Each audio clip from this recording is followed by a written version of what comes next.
का। आप देख रहे हैं मगध संवाद। मैं हूं आपके साथ सुनील बॉबी। हम आपको बिहार के हर खबरों से कराएंगे रूबरू। वो बात चाहे सरकार की हो या जनता की सरोकार की, या फिर हो बच्चों के भविष्य की या कर्मचारियों की से जुड़ी खबर। आज आपको बताएंगे फटाफट अंदाज में बिहार की हर खबर आपको बताएंगे। सबसे पहले शुरुआत करते हैं बिहार की ताजा व बड़ी खबरों के साथ। खबरों के लिए सुबह का इंतजार अब हुआ खत्म। आइए जाने शाम तक की खबरें, अब तक की बिहार की बड़ी खबरें। सबसे पहले जाने बिहार की कोरोना अपडेट। बिहार में 1324 नए कोरोना पॉजिटिव मरीज मिले। संक्रमितों की संख्या 1,36,337 पर पहुंची। बिहार में 1324 नए कोरोना संक्रमित मरीजों की पहचान की गई है। इसके साथ ही संक्रमितों की संख्या बिहार में बढ़कर 1,36,337 हो गई है। पटना और भागलपुर में 100 से अधिक संक्रमित मरीज मिले। पटना में सर्वाधिक 154 संक्रमित मिले। इसके अतिरिक्त भागलपुर में 125 नए संक्रमितों की पहचान की गई है। बिहार स्वास्थ्य विभाग के अनुसार अररिया में 22, अरवल में 19, औरंगाबाद में 27, बांका में 13, बेगूसराय में 36, भोजपुर में 43, बक्सर में 24, दरभंगा में 18, पूर्वी चंपारण में 52, गया में 52, गोपालगंज में 58, जमुई में 14, जहानाबाद में 14, कैमूर में 7, कटिहार में 14, खगड़िया में 20, किशनगंज में 12, लखीसराय में 17, मधेपुरा में 42, मधुबनी में 68, मुंगेर में 10, मुजफ्फरपुर में 72, नालंदा में 24, नवादा में 3, पूर्णिया में 65, रोहतास में 20, सहरसा में 33, समस्तीपुर में 40, सारण में 26, शेखपुरा में 14, शिवहर में 12, सीतामढ़ी में 27, सिवान में 24, सुपौल में 31, वैशाली में 30 और पूर्वी चंपारण में 28 नए संक्रमितों की पहचान की गई है। पूर्व राष्ट्रपति प्रणब मुखर्जी का निधन। बड़ी खबर दिल्ली से आ रही है, जहां पूर्व राष्ट्रपति प्रणब मुखर्जी का निधन हो गया है। वे काफी दिनों से बीमार चल रहे थे और आर्मी अस्पताल में भर्ती थे। आज उन्होंने अंतिम सांस ली। प्रणब मुखर्जी का बेटा अभिजीत मुखर्जी ने ट्वीट कर यह जानकारी दी है। वे 84 वर्ष के थे, कुछ दिनों से बीमार चल रहे थे। बता दें कि पूर्व राष्ट्रपति की हालत रविवार के बाद से ही बिगड़ गई थी और वह बेहोश की हालत में वे वेंटिलेटर पर थे। श्री मुखर्जी को गत 10 अगस्त को सेना के रिसर्च एंड रेफरल अस्पताल में भर्ती कराया गया था, जहां आज उनका निधन हो गया है। नीतीश सरकार ने आर.के. महाजन को सौंपी बड़ी जिम्मेदारी, बनाया बीपीएससी का अध्यक्ष। बिहार सरकार ने शिक्षा विभाग के अपर मुख्य सचिव रहे रजनीश कुमार आर.के. महाजन को बिहार लोक सेवा आयोग बीपीएससी के अध्यक्ष की जिम्मेदारी दी है। इस संबंध में सामान्य प्रशासन विभाग ने अधिसूचना जारी कर दी है। अधिसूचना में कहा गया है कि वे 1 सितंबर 2020 से बीपीएससी अध्यक्ष रहेंगे। उनका कार्यकाल 6 साल या 62 साल की उम्र तक होगा। बता दें कि आर.के. महाजन आज 31 अगस्त को सेवानिवृत्त हो रहे हैं। 1987 बैच के भारतीय प्रशासनिक सेवा के अधिकारी और हिमाचल प्रदेश के मूल निवासी आर.के. महाजन 31 अगस्त को अपने 33 वर्षों के सुदीर्घ और यादगार सेवा के बाद सेवानिवृत्त होंगे। सोमवार को शिक्षा मंत्री कृष्णनंदन प्रसाद वर्मा की मौजूदगी में आर.के. महाजन के लिए अधिकारियों की ओर से विदाई समारोह आयोजित किया गया।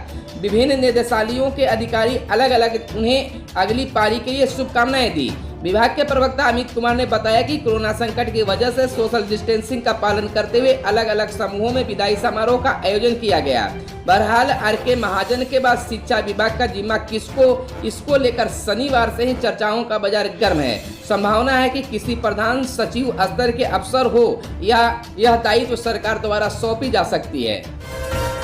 अगले 2 दिनों तक बिहार में बारिश के आसार नहीं, पारा चढ़ने से बढ़ी परेशानी। बंगाल की खाड़ी में उच्च दाब बनने के साथ ही बिहार में मानसून की सक्रियता कम होती लग रही है। कई जिलों में छिटपुट बादल तो छाए रहे हैं पर बारिश नहीं हो रही है। मौसम विभाग का अनुमान है कि अगले 48 घंटे तक बिहार में कहीं भी बारिश नहीं होगी। इस बीच बारिश रुकने के साथ ही तापमान में बढ़ोतरी देखी जा रही है। कई जिलों में पारा चढ़ने के साथ तेजी से गर्मी की कई जिलों में उमस भरी गर्मी का एहसास हो रहा है। पटना मौसम विज्ञान केंद्र के अनुसार अभी मानसून की अक्षीय रेखा पटना और नागालैंड से होकर गुजर रही है। ऐसे में आंशिक बूंदाबांदी के आसार जताए गए हैं, लेकिन तेज बारिश की स्थिति अभी बनने के आसार नहीं है। हालांकि अगले 48 घंटे बाद स्थिति में बदलाव भी आ सकता है। भारत मौसम विज्ञान केंद्र के आंकड़ों के अनुसार भारत में अगस्त के महीने में पिछले 44 साल में सबसे ज्यादा बारिश हुई है। इसलिए देश के अनेक हिस्सों में बाढ़ की स्थिति है। आईएमडी के अनुसार बिहार समेत कई राज्यों में अगस्त महीने में 25% अधिक वर्षा दर्ज की गई है। पटना में नीतीश सरकार के खिलाफ अमीन अभ्यर्थियों ने किया नंग धड़ंग प्रदर्शन, पप्पू यादव भी आए साथ। सोमवार को पटना में बिहार के अमीन के अभ्यर्थियों ने विभाग के रवैये से तंग आकर राजस्व प्रशिक्षण केंद्र पर सरकार के खिलाफ जमकर प्रदर्शन किया। अमीन अभ्यर्थी इतने आक्रोशित थे कि सरकार के खिलाफ नंग धड़ंग प्रदर्शन पर उतर आए और जमकर नारेबाजी की। दरअसल 2019 में विभाग द्वारा विज्ञापन संख्या 2/2019 के तहत अमीन पदों पर बहाली निकाली गई थी, लेकिन 2 बार प्रमाण पत्रों की जांच के बाद भी रिजल्ट प्रकाशित नहीं किया गया है। अमीन अभ्यर्थियों ने पिछले बार 16 मार्च को भी प्रदर्शन किया था और उन्हें आश्वासन दिया गया था। दूसरी बार 21 अगस्त को भी प्रदर्शन में उन्हें झूठा आश्वासन मिला। इसके बाद अमीनों ने 25 अगस्त को विभागीय मंत्री के बांका स्थित निजी आवास पर भी प्रदर्शन किया था। मंत्री और विभागीय अधिकारियों के झूठ से तंग आकर राजस्व सर्वेक्षण कार्यालय के समक्ष अमीनों ने जमकर प्रदर्शन किया और सरकार के खिलाफ आंदोलन का ऐलान किया।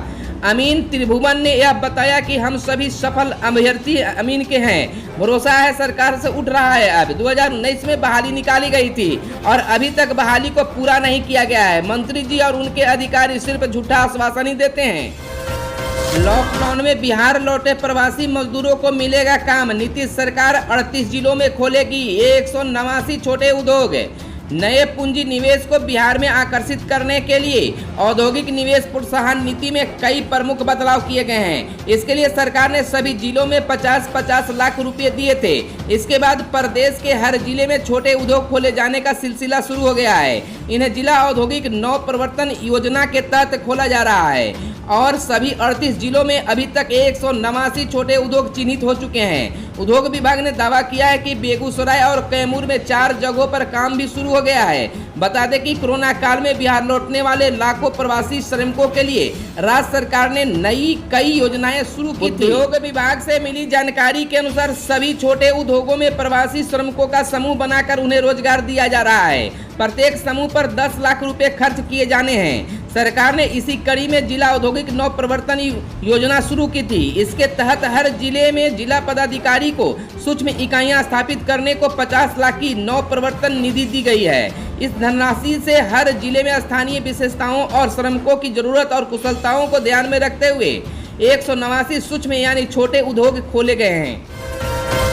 कांग्रेस का विजुअल सम्मेलन कल, जल्द ही बड़ी रैली को संबोधित करेंगे राहुल गांधी। बिहार विधानसभा चुनाव को लेकर कांग्रेस भी अपनी तैयारियों को लेकर किसी भी तरह से पीछे नहीं रहना चाहती है। इसी क्रम में कांग्रेस मंगलवार यानी 1 सितंबर से बिहार के 100 विधानसभा सीटों पर विजुअल सम्मेलन करने जा रही है।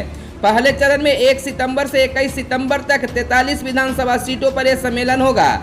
इस दौरान राहुल गांधी प्रदेश में पार्टी के कार्यकर्ताओं और लोगों को संबोधित करने के लिए इस रैली को संबोधित करेंगे।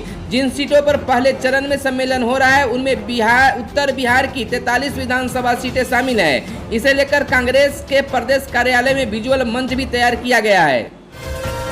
राज्यसभा के उपसभापति का चुनाव 14 सितंबर को, नामांकन की अंतिम तारीख 11। संसद के मानसून सत्र के दौरान 14 सितंबर को राज्यसभा के उपसभापति का चुनाव होगा। इसके लिए नामांकन भरने की अंतिम तारीख 11 सितंबर है। कोरोना संक्रमण के बीच 14 सितंबर से संसद का मानसून सत्र शुरू हो रहा है। यह सत्र 1 अक्टूबर तक चलाने की तैयारी है। महामारी के मद्देनजर शारीरिक दूरी का ख्याल रखते हुए लोकसभा और राज्यसभा में सदस्यों के बैठने के लिए दोनों सदनों में चैम्बर और गैलरीज के इस्तेमाल किए जा सकते हैं।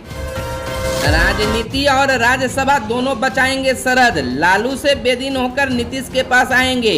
2019 के लोकसभा चुनाव के बाद राजनीतिक तौर पर हाशिए पर जा चुके शरद यादव विधानसभा चुनाव के पहले वापसी कर सकते हैं। शरद यादव को लेकर लगातार सियासी गलियारी में यह चर्चा है कि वह जेडीयू में एक बार फिर से शामिल हो सकते हैं। दरअसल शरद यादव बिहार में महागठबंधन टूटने के बाद नीतीश कुमार से अलग लकीर खींचते हुए लालू यादव के साथ हो गए थे। शरद यादव 2019 के लोकसभा चुनाव से मधेपुरा से आरजेडी उम्मीदवार के तौर पर खड़ा हुए, लेकिन उन्हें हार का मुंह देखना पड़ा था। पप्पू यादव के टच में है चिराग मांझी, साथ आने के लिए आरजेडी से भी करेंगे बात। बिहार में विधानसभा चुनाव को लेकर जारी राजनीति के बीच जन अधिकार पार्टी के संरक्षक और पूर्व सांसद पप्पू यादव ने एक बार फिर से दलित सीएम का राग अलापा है। पप्पू यादव ने सोमवार को पटना में कहा है कि मेरी चाहत है कि बिहार का अगला सीएम दलित और अति पिछड़ा बने। इसके साथ ही पप्पू यादव ने कहा है कि हमारी पार्टी बिहार के 150 विधानसभा सीटों पर चुनाव लड़ेगी।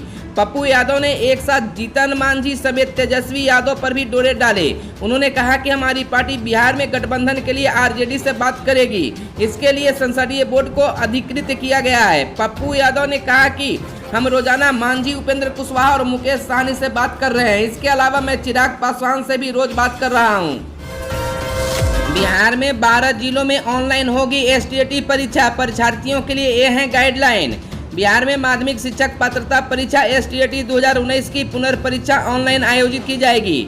9 से 21 सितंबर तक चलने वाली इस परीक्षा के लिए 12 जिलों में कुल 60 केंद्र बनाए गए हैं। सभी केंद्रों पर परीक्षा के लिए एक दिन पहले जैमर लगाया जाएगा। सभी केंद्रों पर पुलिस बल की तैनाती होगी। केंद्र सुपर जोन और जोन में विभक्त रहेगा। इसके लिए सुपर जोन और जोनल दंडाधिकारी भी प्रतिनियुक्त पुलिस बल के साथ की जाएगी। इसको लेकर शिक्षा विभाग ने के साथ बिहार बोर्ड ने भी एक दिशा निर्देश जारी किया है। यह दिशा निर्देश जिलाधिकारी, सभी डीओ, परीक्षार्थी और ऑनलाइन केंद्र के लिए जारी किया गया है। ऑनलाइन परीक्षा की सुविधा वाले जिलों में ही केंद्र बनाए गए हैं। प्रदेश भर के 12 जिलों में पटना, भोजपुर, नालंदा, गया, छपरा, वैशाली, मुजफ्फरपुर, औरंगाबाद, दरभंगा, समस्तीपुर, भागलपुर और पूर्णिया में केंद्र बनाए गए हैं। एसटीईटी माध्यमिक और उच्च माध्यमिक स्तर के शिक्षक बनने के लिए ली जा रही है यह परीक्षा। ईपीएफ लाभ के लिए शिक्षकों से मांगे गए जरूरी कागजात। पटना जिले के सभी नियोजित शिक्षक और शिक्षिकाओं से ईपीएफ योजना का लाभ के संबंध में कागजात मांगा गया है। पटना जिला कार्यक्रम पदाधिकारी स्थापना नीरज कुमार ने प्रखंड शिक्षा पदाधिकारी व सभी प्रधानाध्यापक को पत्र लिखकर के ईपीएफ योजना के रजिस्ट्रेशन संबंधी कागजात जल्द जमा करने को कहा है। सभी नियोजित शिक्षकों का बैंक पासबुक, आधार कार्ड और पैन कार्ड का छाया प्रति स्व अभिप्रमाणित करके देना होगा। नीरज कुमार ने कहा है कि ईपीएफ योजना का लाभ सितंबर से ही देना है। इसके लिए जल्द रजिस्ट्रेशन करना होगा। खुलेंगे संसाधन केंद्र, बहाल होंगे विशेष शिक्षक। गंभीर दिव्यांग बच्चों की होगी होम स्कूलिंग। विकसित होंगे उच्चतर गुणवत्ता वाले मॉड्यूल। स्कूलों में दिव्यांग बच्चों की शिक्षा के लिए उनकी आवश्यकता से संबंधित प्रशिक्षण प्राप्त शिक्षकों की नियुक्ति होगी। इसके साथ ही गंभीर अथवा एक से अधिक विशेष आवश्यकता वाले बच्चों के लिए जरूरत वाले गांव या प्रखंड स्तर पर संसाधन केंद्र खोले जाएंगे। Early child care and education ECCE में दिव्यांग बच्चों को शामिल करना और उनकी सम्मान भागीदारी सुनिश्चित करना नई राष्ट्रीय शिक्षा नीति की सर्वोच्च प्राथमिकता में से एक है। कोरोना महामारी के कारण जनगणना और NPR में हो सकती है 1 साल की देरी। जनगणना का पहला चरण और राष्ट्रीय जनसंख्या रजिस्टर NPR को अपडेट करने का काम जो इस साल होना था वह कोरोना संक्रमण या महामारी के कारण टल गया है और इसके अभी 1 और साल तक शुरू होने की कोई संभावना नजर नहीं आ रही है, क्योंकि संक्रमण के थमने के कोई आसार नजर नहीं आ रहे हैं। भारत में जनगणना दुनिया का सबसे बड़ा प्रशासनिक और सांख्यिकी अभियान है, जिसमें 30 लाख से ज्यादा कर्मचारी अधिकारी भाग लेते हैं। ये लोग देश के हर कोने में प्रत्येक मकान में जाकर वहां सर्वे करते हैं। एक वरिष्ठ अधिकारी ने बताया कि फिलहाल के लिए जनगणना कोई अनिवार्य कार्य नहीं है। अगर इसे 1 साल के लिए टाल भी दिया जाए तो कोई नुकसान नहीं होगा। अधिकारी ने बताया कि जनगणना 2021 का पहला चरण और NPR को अपडेट करने का काम कब शुरू होगा, इस पर अभी तक अंतिम निर्णय नहीं हुआ, लेकिन यह लगभग पक्का है कि कोरोना संक्रमण महामारी के कारण 2020 में यह काम नहीं होगा। खबरों में आज बस इतना ही। धन्यवाद।